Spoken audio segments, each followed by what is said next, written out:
नमस्कार बंधुगण, जय सूर्यदेव। आपण मानंको स्वागत करुछु आमर ही चैनल रे। आज आपण मानंको पई प्रस्तुत करिछु सूर्य पुराण, जहाको श्रवण बा पठन करिबा द्वारा आत्मविश्वास, मान सम्मान, कार्य क्षेत्र रे सफलता मिली थाए।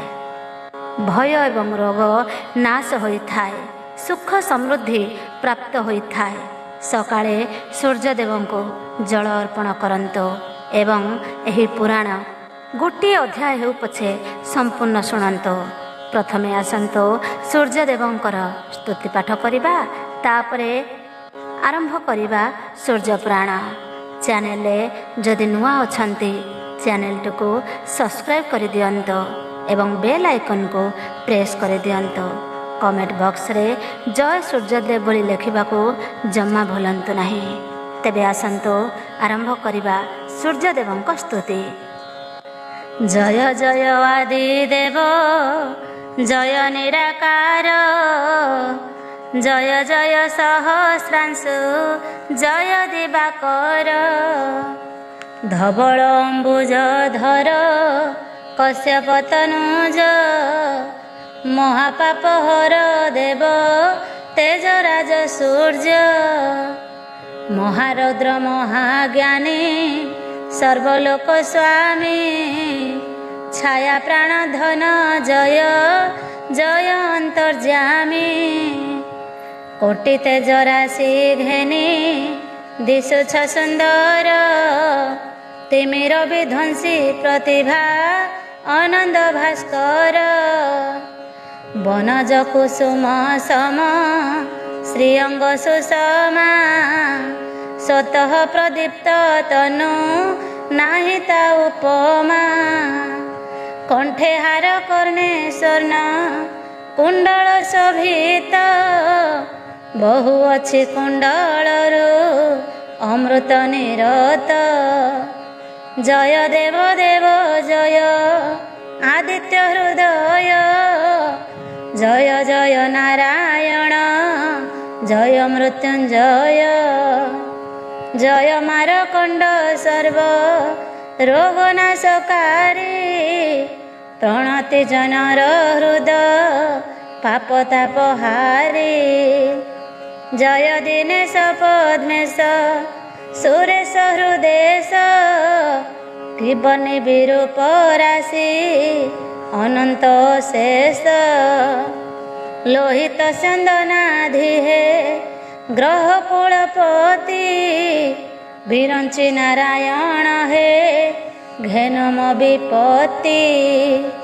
जय कोणार्क बिहारी, अर्कर विभानु, जय दीननाथ जय, कश्यपंक सूनु। रविवार एकादशी, रवि नारायण, नामे ख्यात चराचरे, पसंती शरण।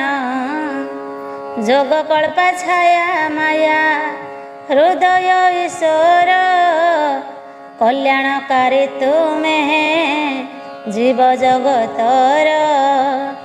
श्रीकृष्ण नंदन सांब, निश्चल भक्ति, करी महाकुष्ठ रोगु, होइले मुक्ति।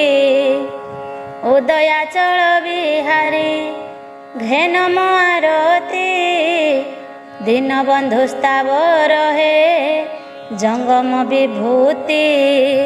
जय शरण रक्षण, अगतिर गति, तब पाद पद्मे रहु, निश्चले ममति। अप्रेमय विश्वज्योति, रवि नारायण, पातकी शेखर मुहि, घेन हे शरण। जनाए विनय भरे, प्रभु मो प्रणति, संसार कषण मते, दिय सदगति। तू ही माता तू ही पिता, तू ही सहोदर, अवध तनुज मुहि, घेन नमस्कार। एबे आसंतो आरंभ करिबा सूर्य पुराण। त्रिंश अध्याय। आजिर विषय रही मरुत राजा उपाख्यान। पिता पुत्र युद्ध। पार्वती उवाच विनय देवी पूछन्ति हे भोला महेश एहा पर किस हेला कुह हे संदेश। शंकर उवाच संतोषरे दिगवास बोलन्ति वचन आग प्रिय से चरित मन दे शुण। उपयुक्त बेले तहु मरुत नंदन राज्य राजा होई पालिले प्रजागण। सकल राजाए तांको चरणे खटिले प्रजा माने महासुखे राज्य रहिले। से मरुत राजा धर्म कार्य देले मन कले क बहुत जाग यज्ञ अनुष्ठान। तांक जस कीर्ति लोके बहुत होइला राज्य गरीब बोली जणे न रहिला। ब्राह्मण माने परम सुखे नेले दिन जमदूत आसी न पारंती से भुवन। दिने आस्थान रे बसी अछंती मरुत से राजसभारे पात्र मंत्री अमानात्य। पुरोहित दैवज्ञ सह सर्वे छन्ति प्रजावृंद तहि कुहा कुही जे हुअन्ति। मरुतंक परि राजा नथिबे के जणे बलवंत विद्यावंत गुणवंत कणे। दयालु धार्मिक शांत सुशील विवेकी जहा चिन्हुचन्ति शोषी भोकी दुखी रंकी। धन्य धन्य आंभ राजा धन्य आंभे माने महासुखे दिन बंचु थाइए भवने। एही कथा सभारे जे एकत पिबर सबदाई बोइला जे ए प्रकार गिर। हे मरुत नृपवर तुम्भ पितामही वीर नाम जहाँकर विख्यात टई। अभिक्षित वीरटे जहाँक नंदन से मते पठाई छन्ति तुम्भ सन्निधान। कही अछन्ति से मते हेमंत प्रकारे आहे मुने जाई कह मरुत आगरे।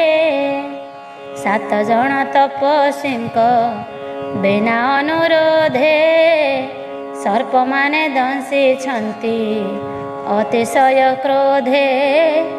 दूत पठाइण ताहा बुझिथिलु तुही तोर धर्मरु एहा घटिण छई। तपस्वी 7 जन जे हराइले प्राण ए दोषरे कारिणी होइलु रे नंदन। जेते बेले पितामह थिले रे तोहर राजा सिंहासने बसी राज्यरु तांकर। पाळुथिले महासुखे आरे पुत्रमणि करुथिले पूजांकर उपकार पुणी। राज्य लोके तांको धर्म बळे थिले सुखी। हेलु तो नृपति हेला अधर्म काहेंकी। ऋषि माने नाश हेले तोहरा ज्योतिरे। जना जाए राजा योग्य नह तो राज्य रे।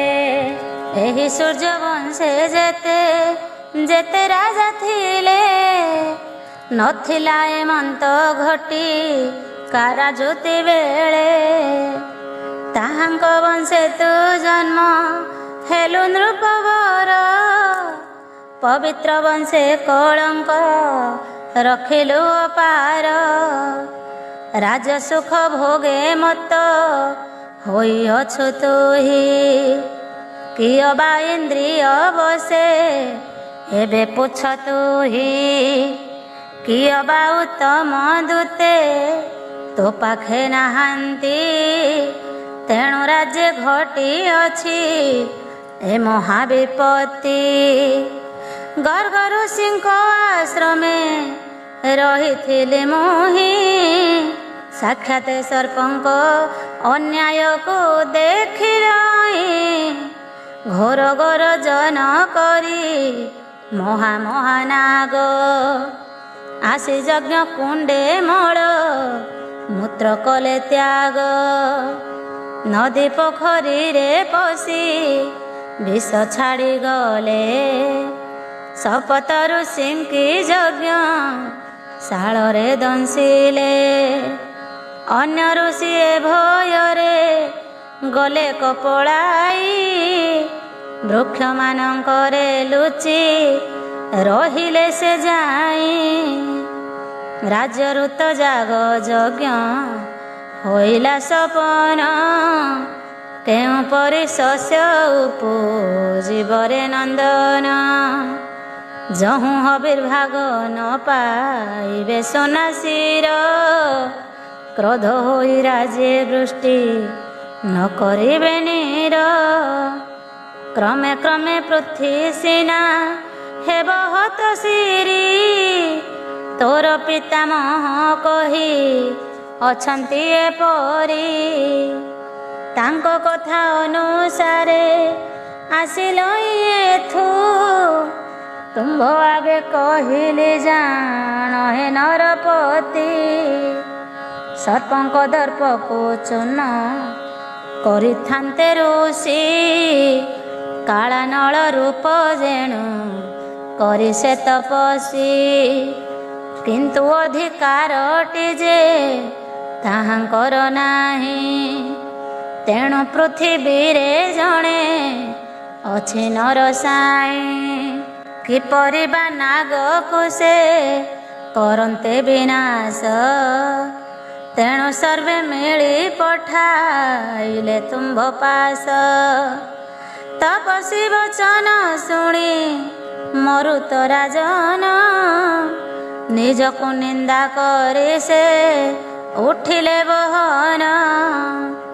করে ଧନୁଶର ଧରି ତାଙ୍କ ସଙ୍ଗେ ଗଲେ। ଔର୍ବ ମହର୍ଷିଙ୍କ ଆଶ୍ରମରେ ପ୍ରବେଶିଲେ।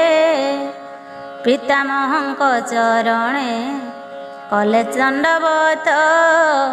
ସର୍ବ ଋଷିଙ୍କୁ ନ ମିଳେ ଯାଇ ସେହି ମତ। ଦେଖିଲେ ଶପଥ ଋଷି ସର୍ପ ଦଂଶନରେ। ଜୀବନ ହରାଇ ପଡ଼ିଛନ୍ତି ସେହିଠାରେ। ଆପଣାକୁ ନିନ୍ଦା କଲେ ଶିରେ ମାରି କର। ବେଳକୁ ବେଳ ହୋଇଲେ ମହାକୋପ ଭର। ଆରକ୍ତ ବର୍ଣ୍ଣ ଦିଶିଲା ତାଙ୍କ ବେନି ନେତ୍ର। ଥରିଗଲା ରମ୍ଭା ପତ୍ର ପରି ପୁଣି ଗାତ୍ର। ମୁନିମାନଙ୍କୁ ବିନୟ କହିଲେ ସନ। ଶୁଣି ମାହେଉ ସେ କଥା ଆହେ ମୁନିଗଣ। ଦୁରାଚାରୀ ସର୍ପ ହେଲେ ମୋହର ବୈରୀ। ଉପଦ୍ରବ କଲେ ମୋ ରାଜ୍ୟରେ ପଶି କରି। ଯା ରାଜ୍ୟରେ ଡରେ ଯମ ନ ପାରଇ ପଶି। ସପ୍ତଦ୍ୱୀପ ପୃଥ୍ୱୀ ହେ ପାଳୁଛି ଧର୍ମେ ବସି। ତା ରାଜ୍ୟ ସାହସୀ ହୋଇ ଛାର ନାଗ ବଳ। ଅନ୍ୟାୟ ଆଚରୁଛନ୍ତି ନ ଜାଣି କେବଳ। ବୁଝି ନାହାନ୍ତି ସେ ମୋର ପରାକ୍ରମ କେତେ। ବିନା ଦୋଷେ ଅନ୍ୟାୟ ସେ କଲେ କକେ ମନ୍ତେ।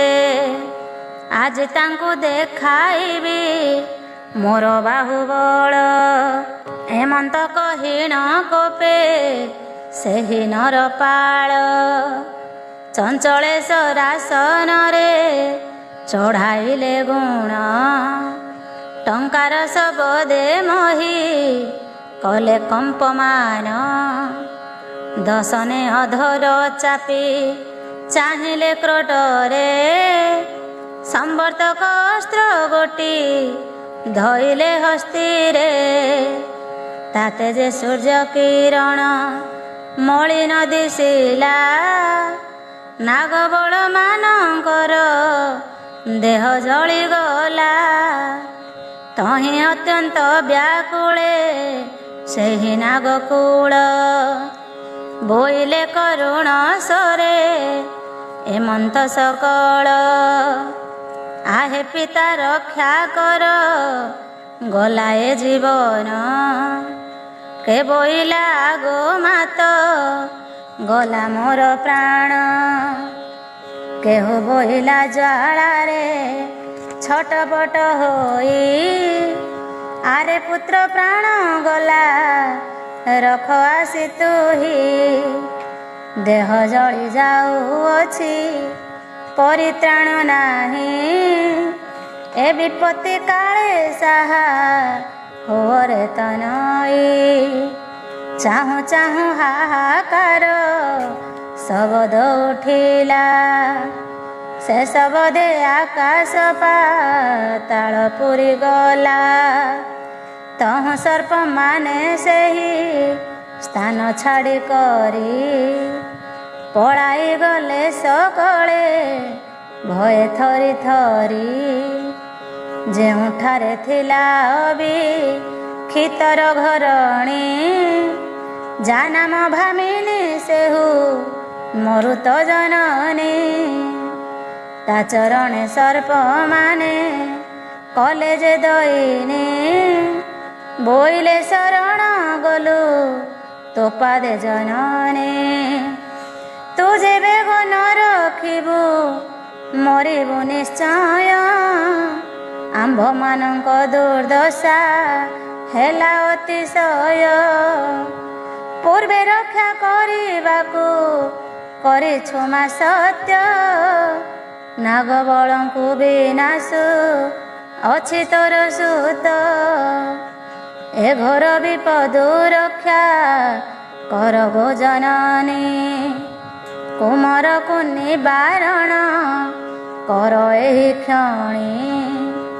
ଅସ୍ତ୍ର ଚାଳନା ନ କରି ଆମ୍ଭ ଜୀବନକୁ ରକ୍ଷା କରିବା ପାଇଁ କି କହ ତୋ ପୁତ୍ରକୁ ନାଗମାନଙ୍କ ଦଇନି ବଚନକୁ ଶୁଣି ମହାବୀର ବର ନୃପ ମରୁତ ଜନନୀ ଅବିକ୍ଷିତ ପାଶେ ତତ କ୍ଷଣି ଚଳିଗଲା ଦାସୀ କଥା ରଖ ନାଥ ବୋଲିଣ ବୋଇଲା ଯେପରି ଅନ୍ୟଥା ନ ହୋଇବ ସତ୍ୟ ମୋର ଦୟା ଚିତ୍ତେ ପ୍ରାଣନାଥ ଏବେ ତାହା କର ଏ ନାଗବଳ ପୂର୍ବେ ଯା ମୋତେ କହିଥିଲେ ତାହା ସବୁ ଆପଣଙ୍କୁ କହିଲି ମୁଁ ଭଲେ ଦେଖ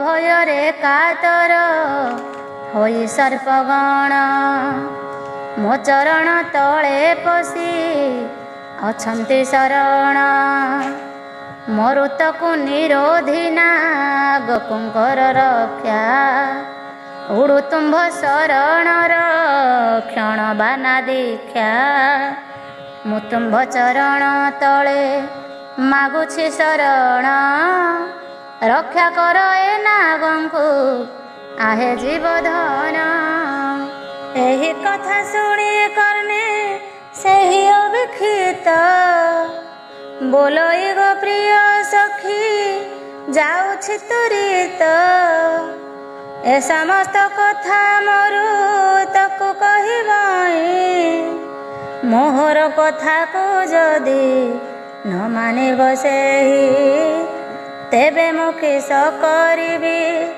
ଆଗୋରା ମାବର ଅତି କ୍ରୋଧ ହୋଇଅଛି ଯେଣୁ ମୋ କୋମର। ତାହା ଶୁଣି ନାଗମାନେ ଯୋଡ଼ିବେନି କର ବୋଇଲେ ଜୀବନ ରଖ ଆହେ ବୀରବର। ଶରଣ ନ ସମ୍ଭାଳିଲେ ନାହିଁ ଆଉ ଗତି ଏ ବଚନେ ଅବିକ୍ଷିତ ବୋଇଲେ ଝଟତି। ଶୁଣିଥାଅ ଶୁଣିଥାଅ ମୋ ଠାରୁ ଗୋପ୍ରିୟେ ନ ମାନିବ ଯଦି ଅସ୍ତ୍ର ଧରିଣ ନିଶ୍ଚୟ। ନାଗବଳଙ୍କୁ ରଖିବି ଏ ମୋହର ସତ୍ୟ ଏହା କହି ଧନୁଷର ଧରିଣ ତ୍ୱରିତ।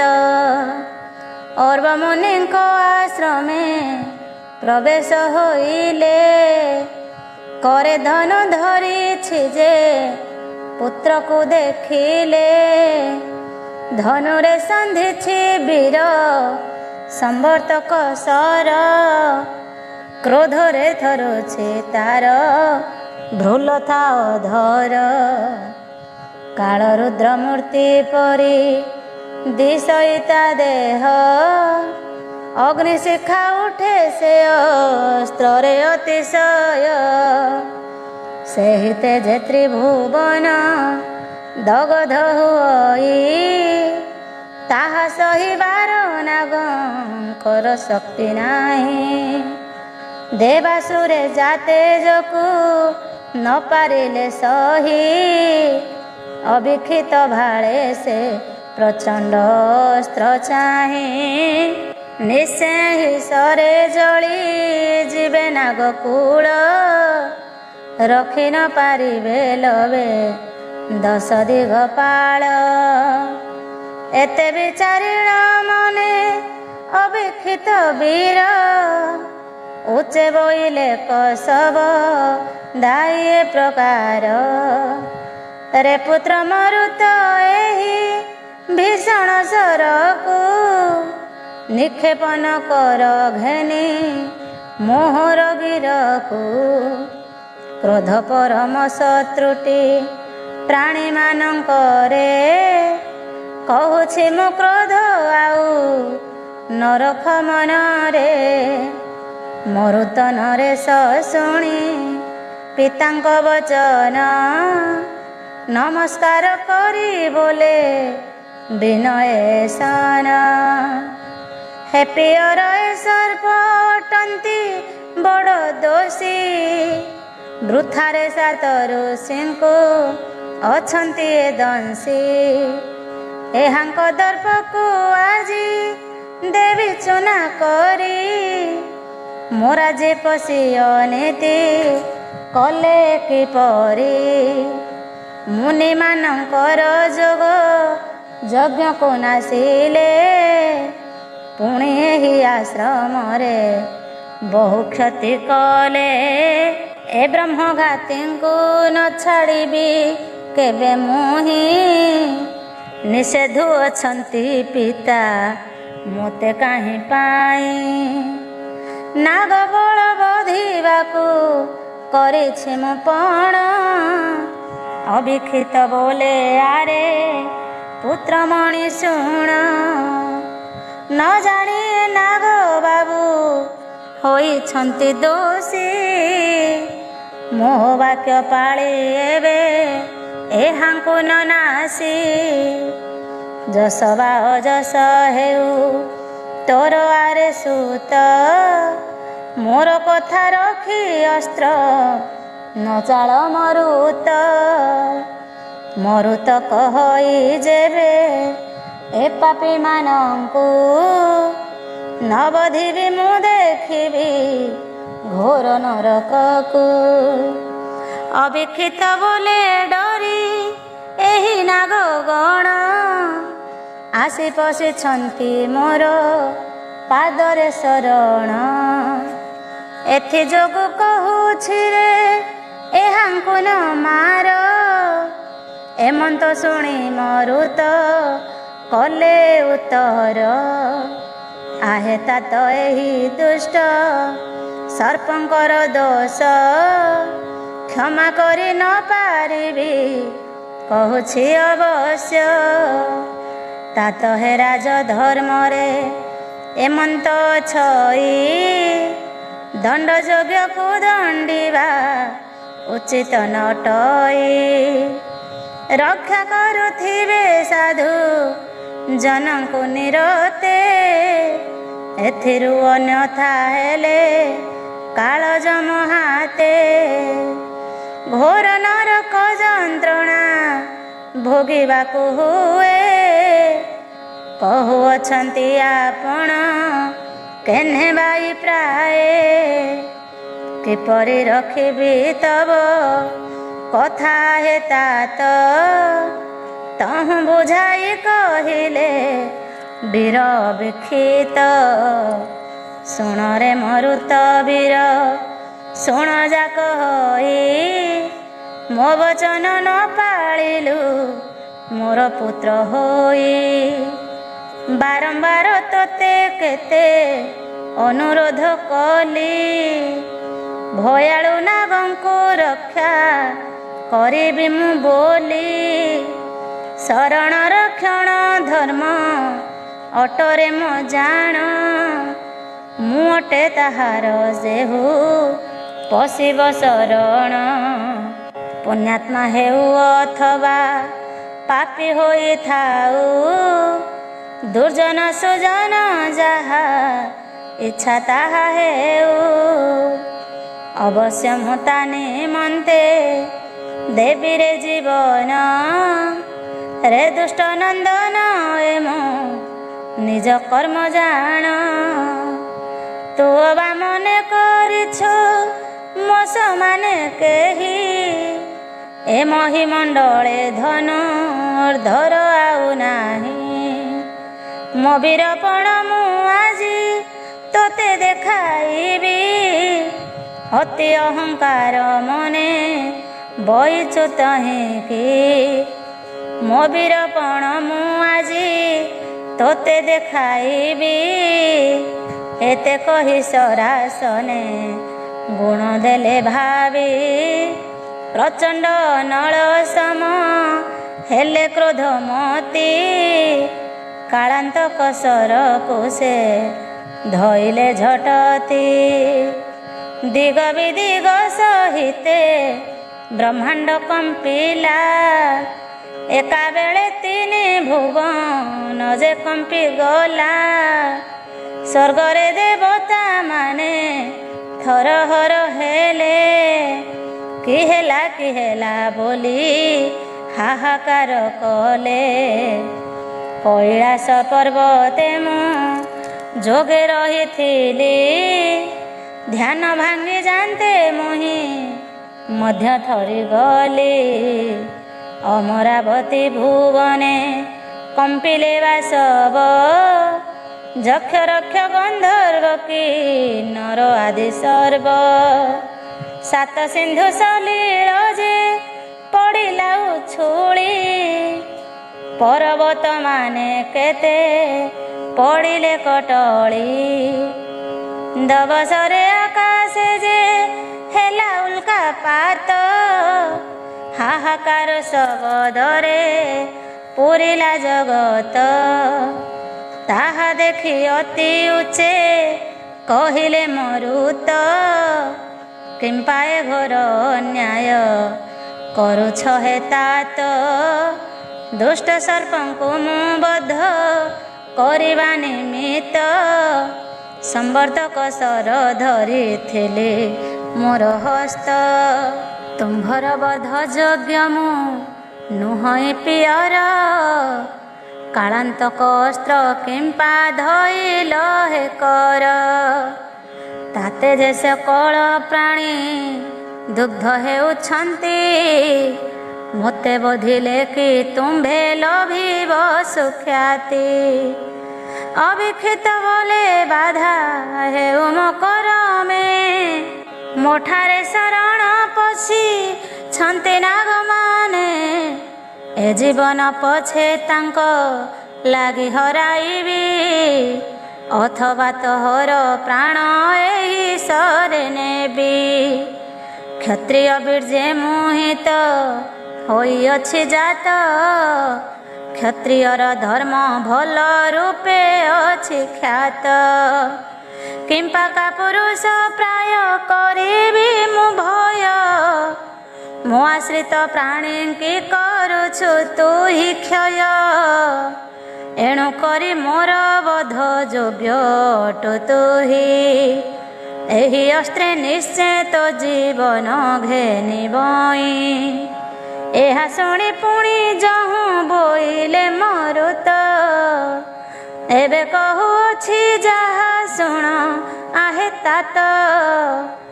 ଯଦି କେହି ରାଜ କାର୍ଯ୍ୟ ବାଧା ଘଟାଇବ, ଅବଶ୍ୟ ତା ପ୍ରାଣ ନେବି ଏହି କଥା ଧ୍ରୁବ। ଶତ୍ରୁ ମିତ୍ର ହେଉ କିବା ଭାଇ ବନ୍ଧୁ ହେଉ, ଅବଶ୍ୟ ବଧିବି ପିତା ପଛେ ହୋଇଥାଉ।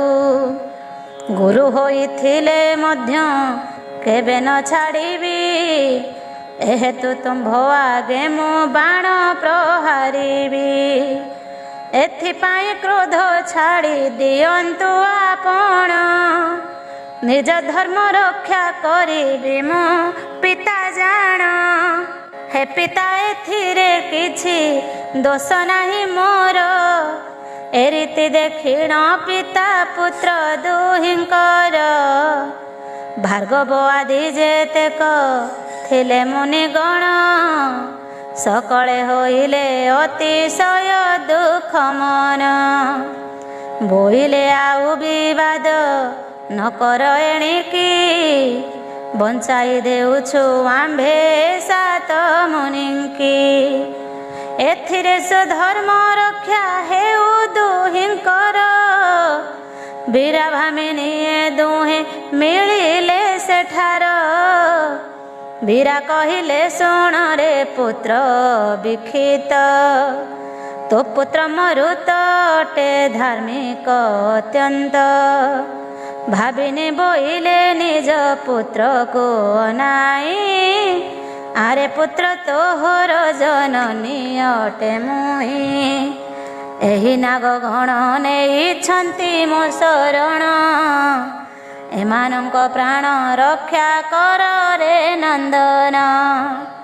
ଏମନ୍ତ ଶ୍ରବଣ କରି ମରୁତ ବହନ, ଅସ୍ତ୍ରତ୍ୟାଗ କରିଦେଲା କ୍ରୋଧ ସମ୍ବରୀଣ। ଜନନୀ ବଚନେ ଅବିକ୍ଷିତ ଶାନ୍ତ ହେଲେ, ସାତ ମୁନି ପୁତ୍ର ତହିଁ ଜୀବନ ପାଇଲେ। ଆନନ୍ଦେ ସେ ନାଗଗଣ ନିଜ ପୁରେ ଗଲେ, ଯୋଗ ବଳେ ବୀର ଇହ ଧାମକୁ ଛାଡ଼ିଲେ। ପତ୍ନୀ ସହ ଅବିକ୍ଷିତ ରହିଲେ କୁଟୀରେ, ଶୁଣେ ଗୋପରାଣେଶ୍ୱରୀ ଏଥୁ ଅନନ୍ତରେ। ବିଦର୍ଭ ରାଜନନ୍ଦିନୀ ପ୍ରଭାବତୀ ବୋଲି, ଅତି ଗୁଣବତୀ ସେହୁ ଅତ୍ୟନ୍ତ ସୁନ୍ଦରୀ। ତାହାଙ୍କୁ ମରୁତ ନୃପ ବିବାହ ହୋଇଲେ, ସୁଧି କନ୍ୟା ଶୈବୀରାକୁ ପୁଣି ବିଭା ହେଲେ।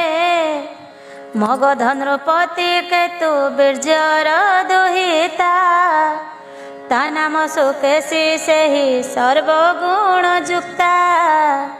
ସେ କନ୍ୟାକୁ ବିଭା ହେଲେ ପୁଣି ସେ ମରୁତ, ତାହାଙ୍କର ଯଶ ଗୁଣ ଲୋକେ ହେଲା ଖ୍ୟାତ।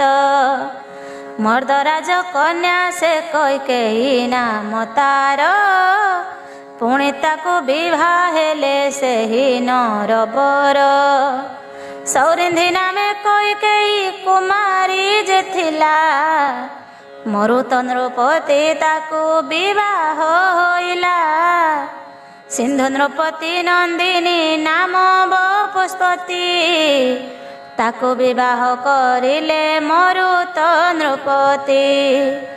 ସେଦିନରେ ସକୁମାରୀ ନାମ ସୁଭୋଜବନା, ମରୁତକୁ ବିବାହ ହେଲା ସେଇ ରାଜକନ୍ୟା।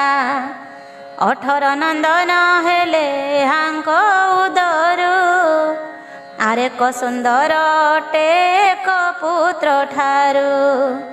ସକଳେ ଯେ ଗୁଣବନ୍ତ ପୁଣି ଧୈର୍ଯ୍ୟବନ୍ତ, ବୀରପଣେ ଏକ କୁଆରେକ ବଳବନ୍ତ।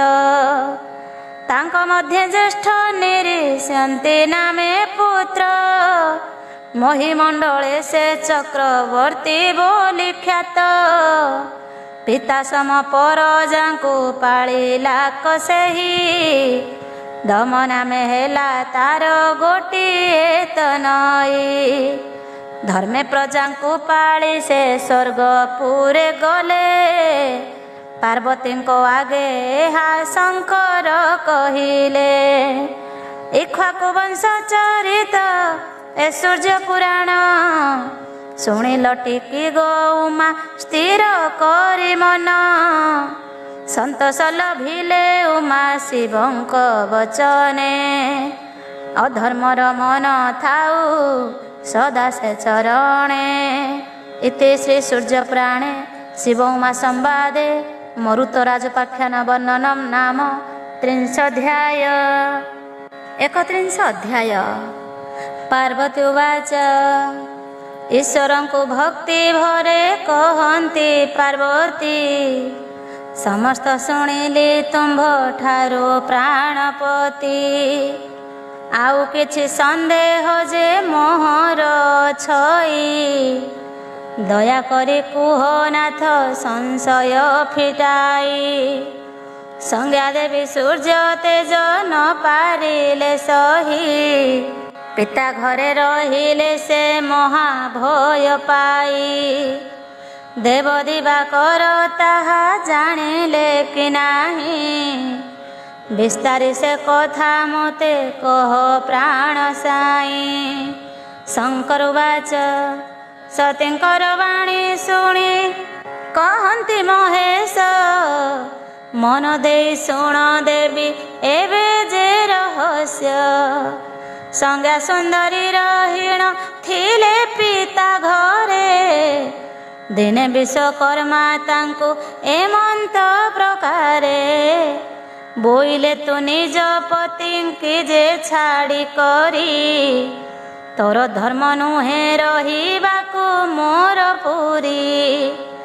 ଏବେ ଯାଇ ନିଜ ପତି ପାଦେ ସେବା କର, ତୋ ବିନେ କିପରି ବଞ୍ଚି ରହିବେ କୁମାର।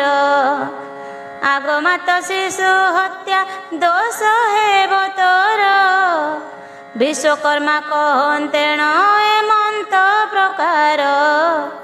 ନିରୁତ୍ତର ହୋଇ ସଂଜ୍ଞା ତହିଁ ଚଳିଗଲେ, ଉତ୍ତର କୁରୁଦେଶେ ସେ ପ୍ରବେଶ ହୋଇଲେ।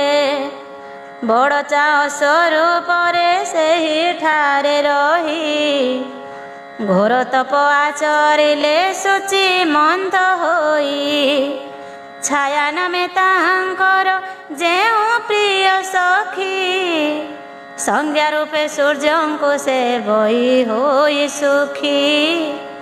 ତା ସଙ୍ଗେ ବିହାର କରୁଥାନ୍ତି ସୂର୍ଯ୍ୟ ଦେବ, ଛାୟା ବୋଲି ଜାଣି ନ ପାରନ୍ତି ଏକଲବ। ସଂଜ୍ଞା ମନେ କରି ତାଙ୍କ ସଙ୍ଗେ ବିହରନ୍ତି, ସେ ଛାୟା ଗର୍ଭରୁ ହେଲେ ଦୁଇଟି ସନ୍ତତି। ବୈବସ୍ୱତ ମନଙ୍କୁ ପରାଣ ଜ୍ୟେଷ୍ଠ ସୁତ, ତା ନାମ ଶାବନୀ ମନୁ ଦେଲେ କ ଆଦିତ୍ୟ। ବୈବସ୍ୱତ ମନଙ୍କୁ ପରାଣ ଜ୍ୟେଷ୍ଠ ସୁତ, ତା ନାମ ଶାବନୀ ମନୁ ଦେଲେ କ ଆଦିତ୍ୟ। ଦ୍ୱିତୀୟ କୁମାର ନାମ ହେଲା ଶନୈଶ୍ଚର, ଦେଖି ଆନନ୍ଦ ଲଭିଲେ ଦେବ ଦିବାକର। ପୁଣି ଦୁହିତା ଗୋଟିଏ ହୋଇଲା ଜନମ, ତପତି ବୋଲିଣ ଦେଲେ ତାହାର ଯେ ନାମ। ନିଜ ପୁତ୍ର ପତି ଛାୟାଙ୍କର ଶ୍ରଦ୍ଧା ଯେତେ, ସଂଜ୍ଞା ପୁତ୍ର ପ୍ରତି ଶ୍ରଦ୍ଧା ସେ ପରି ନୁହନ୍ତେ। ଦିନେ ଯମ ମନେ ମୋତେ ଅହଙ୍କାର ବହି, କ୍ରୋଧେ ବୋଇଲେ ତାହାଙ୍କୁ ଗୋଇଠା ଉଠାଇ ମାତା ହୋଇ ପୁତ୍ରେ କରୁଅଛୁ ପକ୍ଷପାତ ଏହି କ୍ଷଣି ତୋଙ୍ଗେ କରନ୍ତି ପଦାଘାତ ଦୋଷ ଅନୁସାରେ ଦଣ୍ଡ ପାଆନ୍ତୁ ଗୋ ତୁହି ଏବେ କହୁଅଛି ଶୁଣ ତୋ ଆଗରେ ମୁହିଁ ଆଜିଠାରୁ ଯଦି ତୁହି ଏପରି କହିବୁ ସତ୍ୟ କହୁଅଛି ମାଡ଼ ନିଶ୍ଚୟ ଖାଇବୁ ଶୁଣି ରୋଷ ଭରେ ଛାୟା ବୋଇଲେ ମନ୍ତ ତୋ ପିତାର ପତ୍ନୀ ମହି ଅଟଇରେ ସୁତ ମୋତେ ମାରିବାକୁ ପାଦ ଉଞ୍ଚାଇଲୁ ତୁହି ଏଣୁ ମୋର ସାପ ତୋତେ ଫଳୁ ବେଗ ହୋଇ କୁଷ୍ଠ ବ୍ୟାଧି ହୋଇ ତୋର ପଦ ଛିଡ଼ି ଯାଉ ମୋର ଏ ବଚନ କେବେ ଆନ ଯେ ନ ହେଉ ଜନନୀ ଠାରୁ ଜମଏ ଅଭିଶାପ ପାଇ ପିତାଙ୍କ ପାଦେ ପ୍ରଣାମ କଲେ ଭୟ ପାଇ ବୋଇଲେ ହେ ପିତା ଅତି ଆଚମ୍ବିତ ହୋଇ ଆଜି ଯାହା ଘଟିଛି ତା ଅଦ୍ଭୁତ ଅଟଇ ମାତା ହୋଇ ପୁତ୍ରଙ୍କୁ ଯେ ଅଭିଶାପ ଦେବା ଶୁଣା ନାହିଁ କିଏ କାହିଁ କହିଛି ଆଓବା ଏଥିରୁ ଜଣା ଯାଉଛି ସେ ଆମ୍ଭ ଜନନୀ ନୁହଁ ନିଶ୍ଚୟ କହୁଅଛି ସତ୍ୟବାଣୀ ପୁତ୍ରକୁ ଜନ୍ମ କରିଥିବା ମାତା କେବେ ସାପ ଦେବା ଶୁଣି ନାହିଁ କର୍ଣ୍ଣରେ ହେଲବେ ଯମଙ୍କ ବଚନେ ସୂର୍ଯ୍ୟ ଛାୟାଙ୍କୁ ହକାରି ପଚାରିଲା କାହିଁ ଗଲା ଗୋ ସଂଜ୍ଞା ସୁନ୍ଦରୀ ଛାୟା ବୋଲେ ବିଶ୍ୱକର୍ମାଙ୍କର ମୁକୁମାରୀ ସବୁ ପୁତ୍ରଙ୍କର ମାତ ତବ ମନହାରି କ୍ରୋଧରେ ବୋଇଲେ ସୂର୍ଯ୍ୟ ନୟନ ତରାଟି ମିଥ୍ୟା ନ କହିଣ କହ ସତ୍ୟ କଥା ଗୋଟି ନୋହିଲେ ତୋତେ ମୁଁ ଭସ୍ମ କରିବଇ ଜାଣ ଛାୟା ଦେବି ଶୁଣି ତହୁଁ ଏମନ୍ତ ବଚନ ସକଳ କହିଲେ ଛାୟା ଆଦ୍ୟ ପ୍ରାନ୍ତ କଥା ଶୁଣି ଅତ୍ୟନ୍ତ ଦୁଃଖିତା ହୋଇଲେ ସବିତା ବିରସ ବଦନେ ସେହିଠାରୁ ଚଳିଗଲେ ପାର୍ବତୀଙ୍କୁ ଚାହିଁ ଶିବ ଏକଥା କହିଲେ ଶୁଣିଲଟି ଗୋ ଭବାନୀ ଯାହା ମୁଁ କହିଲି ଏ ଗୁପ୍ତ ଚରିତ ତବ ଆଗେ ପ୍ରକାଶିଲି ଇତି ଶ୍ରୀ ସୂର୍ଯ୍ୟପୁରାଣେ ଶିବ ଉମା ସମ୍ବାଦେ ଶ୍ରାବଣୀ ଶନୈଶ୍ଚର ତପତି କନ୍ୟା ଜନ୍ମ ଚରିତ ବର୍ଣ୍ଣନମ୍ ନାମ 31 ଅଧ୍ୟାୟ 32 ଅଧ୍ୟାୟ ସୂର୍ଯ୍ୟଙ୍କ କିରଣର ଅଂଶ ନିର୍ଣ୍ଣୟ ଓ ରେଚନ୍ତ ଏବଂ ଅଶ୍ୱିନୀ କୁମାରଙ୍କ ଜନ୍ମ ପାର୍ବତୀ ଉବାଚ ହସ୍ତ ଯୋଡ଼ିଣ ପାର୍ବତୀ ବିନୟ ଭାବରେ କହନ୍ତି ହେ ପ୍ରାଣନାଥ ଦୟା କରି ମୋରେ ଏହା ପରେ କିସ ହେଲା କୁହ ହେ ଚରିତ ତବ ମୁଖ ଶୁଣି ମୁଁ ହୋଇବି ଯେ କୃତାର୍ଥ ଶଙ୍କର ଉବାଚ ସଂଜ୍ଞା ଅର୍ଥେ ସୂର୍ଯ୍ୟ ଗଲେ ବିଶ୍ୱକର୍ମାପୁର ଦେଖି ବିଶ୍ୱକର୍ମା ପୁଛେ କରି ସମାଦର ସୂର୍ଯ୍ୟ ବୋଇଲେ ଶୁଣି ମା ହେଉ ଆହେ ତାତ ଦେଖାଇ ଦିଅ କାହାନ୍ତି ତୁମ୍ଭର ଦୁହିତ ତାଙ୍କୁ ନ ଦେଖି ଗମନେ ହୁଏ ମହାଚିନ୍ତା ବିଶ୍ୱକର୍ମା ବୋଇଲେ ପାଇଣ ମହାବ୍ୟଥା ମୋହର ଗୃହରେ ସଂଜ୍ଞା ଆଜି ଯାଇଥିଲା ମୁଁ କହନ୍ତେ କ୍ରୋଧ ମନେ ଏଠାରୁ ସେ ଗଲା ଘଟକି ରୂପକୁ ଧରି ଉତ୍ତର ପୁରୁରେ ଘୋର ତପ କରୁଅଛି ରହି ନିଶ୍ଚଳରେ। ମୁହିଁ ପଚାରନ୍ତି ମୋତେ କହିଲା କସେହି, ସୂର୍ଯ୍ୟଙ୍କର ତେଜ ପିତା ନ ପାରିଲି ସହି। ଶୁଣି ଅତି ଦୁଃଖ ମନେ ଦେବ ଦିବାକର, କହିଲେ ହେ ପିତା ମୋର ତେଜ ଊଣା କର। ଏତେ କହି ସୋଙ୍ଗରୁ ତେଜ କ୍ଷୟ କଲେ, ପଞ୍ଚଦଶ ଅଂଶ ତହୁଁ ବିଶ୍ୱକର୍ମା ନେଲେ।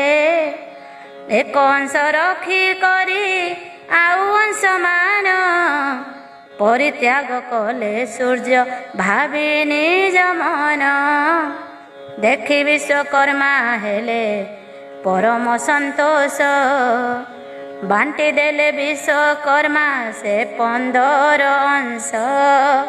ଏକ ଗୋଟି ଅଂଶ ଯତ୍ନେ ମହିରେ ରହିଲେ, ସେହି ଅଂଶରୁ କବେଦ ହୋଇଲା କଭଲେ।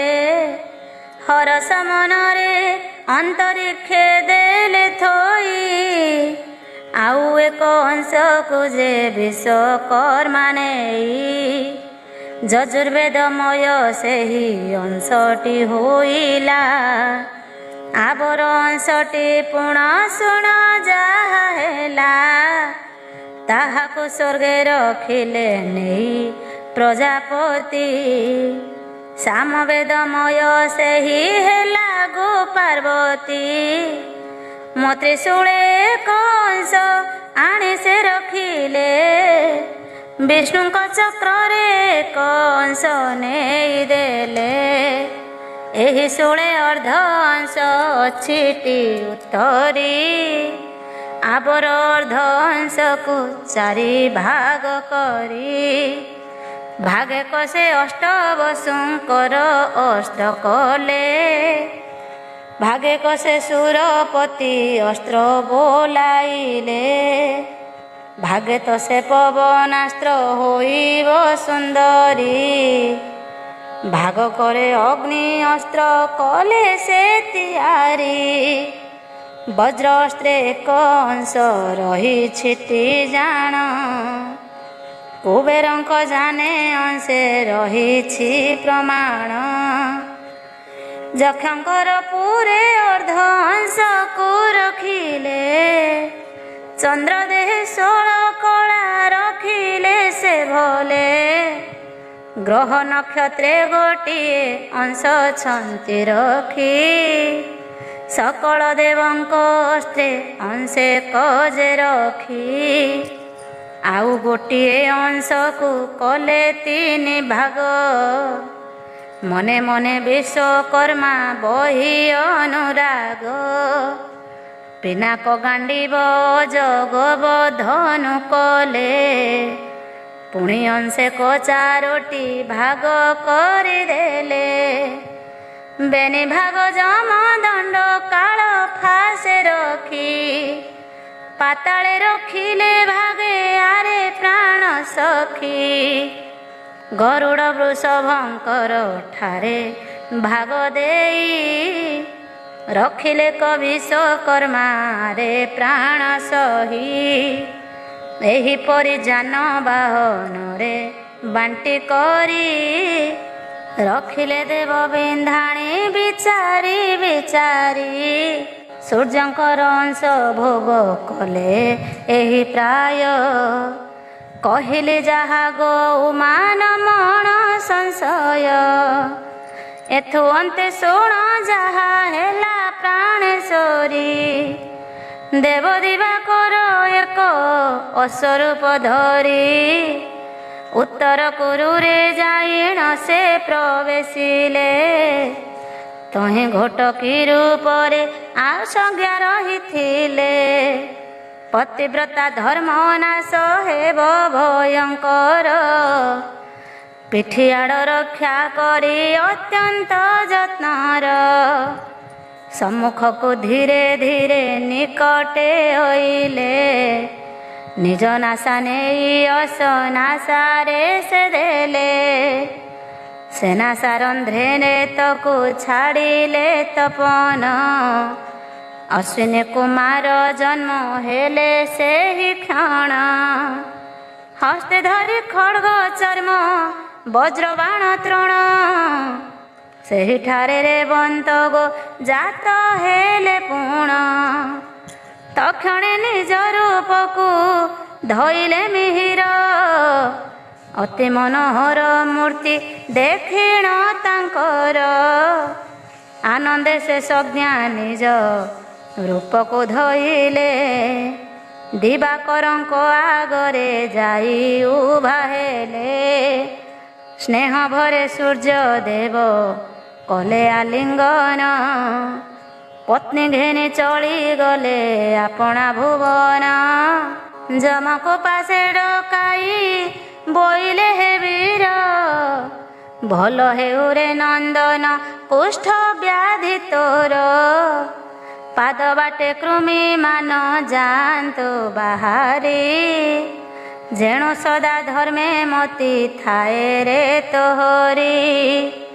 ସଞ୍ଜୀବନୀ ଭୁବନେ ତୁ ହେଲୁ ଅଧୀଶ୍ୱର, ପାପୀମାନଙ୍କ ଉପରେ ଅଧିକାର ତୋର। ବୁଝି ବିଚାରି ପାପୀଙ୍କି ଦଣ୍ଡ ଦେଉଥିବୁ, ପୁଣ୍ୟାତ୍ମା ମାନଙ୍କୁ ନ ଦଣ୍ଡିବୁ ଆରେ ବାବୁ। ସନ୍ତୋଷ ଚିତ୍ତେ ଯମକୁ ଏହି ବର ଦେଲେ, ନଦୀ ରୂପେ ବହ ଯମୁନାକୁ ସେ କହିଲେ। କାଳିନ୍ଦୀ ଗିରି ମଧ୍ୟରୁ ତୁ ବାହାର ହେବୁ, କାଳିନ୍ଦୀ ନାମକୁ ପୁଣି ଜଗତେ ମୋହିବୁ। ତୋ ଯୋଗୁ ଲୋକଙ୍କ ହେବ ବହୁ ଉପକାର, ଯମୁନାକୁ ସୂର୍ଯ୍ୟ ଦେବ କହି ଏ ପ୍ରକାର। ଯମକୁ ବୋଇଲେ ତୁହି ହୁଅ ରାଜେଶ୍ୱର, ଅଶ୍ୱିନୀ କୁମାରଙ୍କୁ ସେ ଦେଲେ ହି ବର। ଦେବ ବୈଦ୍ୟ ହୋଇ କର ଦେବତାଙ୍କ ହିତ, ପୁଣି ଛାୟାର ଗର୍ଭରୁ ହୋଇଛି ସେ ସୁତ। ନାମ ତା ସାବର୍ଣ୍ଣୀ ସମୟ ସେ ମନୁ ଦେବ, ଯେ କାଳରେ ବଳି ଇନ୍ଦ୍ର ପଦକୁ ପାଇବ। ଶନେଶ୍ୱରଙ୍କୁ ବୋଇଲେ ତୁହି ଗ୍ରହ ରୂପେ, ରହିବୁ ନିଶ୍ଚିନ୍ତେ ନବଗ୍ରହଙ୍କ ସମୀପେ। ଯହିଁ ତ ଦୃଷ୍ଟି ପଡ଼ିବ ସେ ହେବ ବିନାଶ, ଏ ଉତ୍ତାରୁ ରେବନ୍ତରେ କହିଲେ ଭାସ। ରାଜା ହୁଅ ରେବନ୍ତରେ ଗୃହ କରଣରେ, ତପତି କନ୍ୟାକୁ ସେ କହିଲେ ପ୍ରକାରେ। ସମ୍ବରଣ ନୃପତି ଔର ସେ ଗୋତପତି, ତୋ ଗର୍ଭ ହୋଇବ ଜାତ ଗୋଟିଏ ସନ୍ତତି। କୁରୁ ନାମଟି ତାହାର ଲୋକେ ହେବ ଖ୍ୟାତ, ସମସ୍ତ ମନ୍ୱନ୍ତରେ ସେ ହେବ ନରନାଥ। ଧର୍ମରେ ଶେଷ ସାଗରା ପୃଥିବୀ ପାଳିବ, ତାର ପୁତ୍ର ନାତି ମାନେ ଯେ ହେବେ ଉଦ୍ଭବ। ମହିମଣ୍ଡଳେ ସେ ମହା ଯଶର ଯିବେ, ଋଷି ମୁନି ଆଦି ତାଙ୍କ ନାମ ଘୋଷୁଥିବେ। ବହୁ ବିନୟରେ ସଜ୍ଞା ହୋଇଲେ ହେ ନାଥ, ଛାୟା ସଖୀ ପ୍ରତି ଦୟା କରନ୍ତୁ ଆଦିତ୍ୟ। ତେଣୁ ଛାୟାକୁ ସେ କିଛି କହି ନ ପାରିଲେ, ସଖୀ ସ୍ୱରୂପରେ ସଂଜ୍ଞା ପାଶରେ ଖଟିଲେ। କହିଲା ସୂର୍ଯ୍ୟଙ୍କ ଅଂଶ ନିର୍ଣ୍ଣୟ ଚରିତ, ଆଗ ଦୁର୍ଗେ ମନ ଦେଇ ସବୁ ଶୁଣିଲ ତ। ଇତି ଶ୍ରୀ ସୂର୍ଯ୍ୟ ପୁରାଣେ ଶିବ ଉମା ସମ୍ବାଦେ ସୂର୍ଯ୍ୟକିରଣାଂଶ ନିର୍ଣ୍ଣୟେ ନାମ ଦ୍ୱାତ୍ରିଂଶ ଅଧ୍ୟାୟ। ତ୍ରୟୋତ୍ରିଂଶ ଅଧ୍ୟାୟ ଯମଯୋଗୀଙ୍କ ଉପାଖ୍ୟାନ। ପାର୍ବତୀ ଉବାଚ ତଦନ୍ତେ ଗୌରୀ ଶିବ କହନ୍ତି ବଚନ, ଆବର କହନ୍ତୁ ଦୟା ବହି ତ୍ରିଲୋଚନ। ତବ ମୁଖ ଶୁଣି ମୁହିଁ କୃତାର୍ଥ ହେବଇ, ଏ ଦାସୀ ଜନ୍ମରୁ ତ୍ରାହି କର ପ୍ରାଣ ସାଇ। ବୋଲନ୍ତି ମହେଶ ପ୍ରିୟେ ଶୁଣ ଏକ ମନେ, ସେ ଚରିତ କହୁଅଛି ତୁମ୍ଭ ସନ୍ନିଧାନେ। ଜମି ନାମେ ଯେଉଁ କନ୍ୟା ଥିଲା ରବିଙ୍କର, ରୂପ ଗୁଣୀ ତାହାକୁ ଗୋ ନାହିଁ ପଟାନ୍ତର। ସର୍ବସୁଲକ୍ଷଣୀ ସେ ଯେ ପରମ ପଣ୍ଡିତା, ତାକୁ ଅତି ସ୍ନେହ କରୁଥାନ୍ତି ମାତା ପିତା। ଯେ କାଳେ ସେ କନ୍ୟା ଗୋଟି ଯୁବତୀ ହୋଇଲା, ତା ସୁନ୍ଦରପଣ କିଏ ବର୍ଣ୍ଣି ନ ପାରିଲା। କନ୍ଦର୍ପ ସମାନ ଅତି ଶୋଭାବନ୍ତ ଯମ, ଦେଖି ଛାଡ଼ି ଯିବ ଯୁବତୀଙ୍କ ସତୀ ଧର୍ମ। ଯମଙ୍କର ସେ ରୂପକୁ ଦେଖିଣ ଭଗିନୀ, କାମେ ମତ ହୋଇ କିଛି ନ ପାରିଲା ଜାଣି। ଦିନେ ସେ ଯମକୁ ଡାକି କହିଲା ହୋ ଭ୍ରାତ, ତୁମ୍ଭ ସୁନ୍ଦରପଣରେ ପଡ଼ି ମୋ ନେତ୍ର। କାମ ହାତକାତରେ ମୋ ମନ ହୁଏ ଛନ ଛନ, ମୋ ଜୀବନ ରଖବାରେ ଦେଇ ଆଲିଙ୍ଗନ। ମୋର ଅନୁରୂପେ ଏକ ତୁମ୍ଭେ ଅଟବର, ତାହା ଶୁଣି ଯମ ବେନି କର୍ଣ୍ଣେ ଦେଇ କର। ବୋଇଲେ ଲୋ ଜମି ତୁ କି ହେଲୁ ପାଗଳିନୀ, ମୁଁ ତୋହର ଭାଇ ଅଟେ ତୁମର ଭଉଣୀ। ସର୍ବସୁଲକ୍ଷଣୀ ତୁଲୋ ସର୍ବଗୁଣ ଯୁକ୍ତା, ଲାଜ ଭୟ ଛାଡ଼ି ଆଜି କହୁଛୁ ଏ କଥା।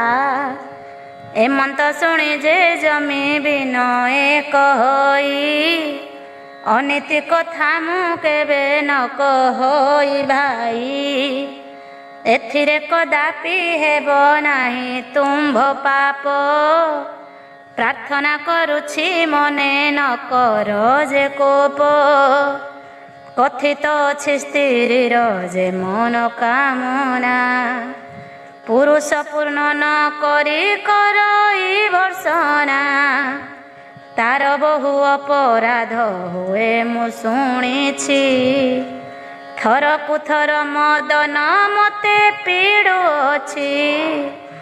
ଏକ ଉଦାହରଣ ମୁଁ ଏଥିକି ଦେଉଛି, ତାହା ଶୁଣି ତୁମ୍ଭର ମନକୁ କି ଆସୁଛି।